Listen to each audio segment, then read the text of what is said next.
it's getting hotter today. I think there's more and more of a demand for like people to work online, and I think sometimes it can be a wish. You got to figure out like what your skills are, right?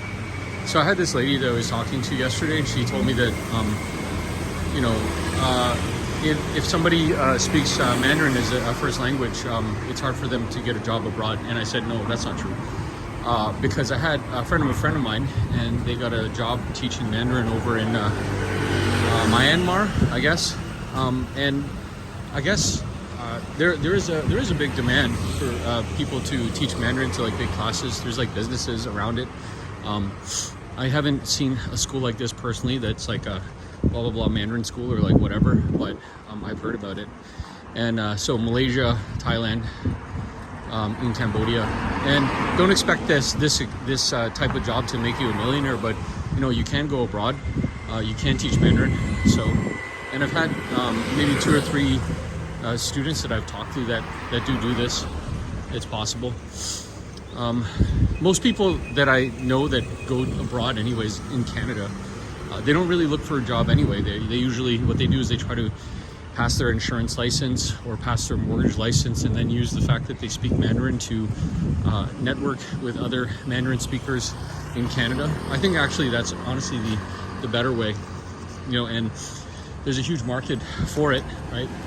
And the first thing they do when these rich Mandarin speaking people are going to buy a house or do something with their finances is they look for somebody who speaks their language, right? So that's what, if I was these people, then that's what I would do. But the problem is that you need to have some type of finances first to start off. It is true that like if you speak English as a first language and you have a degree, you kind of have like a leg up, because people will, you can teach English in different places, South Korea, Japan, which I wouldn't recommend right now because their economy's down. So you can go and teach English, and it's a good skill.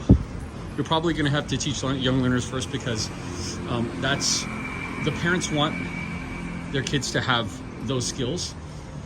Whenever you have adult learners, there's always, they want to cancel, they want to quit for some silly reason. Oh, I have a meeting today, or I'm gonna have this project for the next like 2 or 3 weeks, and then you never see them again. So yeah, in my mind, I think that it's better to teach somebody who's not gonna quit. Everybody knows that they need English, right? A long time ago, they had this idea that they're gonna make this language, I guess a scientific-based language called Esperanto, and it's useful. It has no idioms, no accents, no regions. And 1 million people in the world, they speak that language. But last time I checked, nobody I know anyway personally speaks or studies this language. So is it useful? Probably, if you want to talk to like a novel kind of people that are polyglots and like to speak lots of different languages. Is it useful for you to get a job? Probably not. Everybody knows it's English. But when you're learning English now, you got to deal with a lot of different problems, like what's the difference between British English and American English? What idioms can I use and what idioms can I not use? For example, I have a student of mine who talked to a British person, and they don't know this idiom, quit cold turkey, which is a really common idiom in America and Canada, which basically means if you're smoking and you say, okay, quit cold turkey, that means that you just were a smoker one day and then the next day you weren't, you just stopped.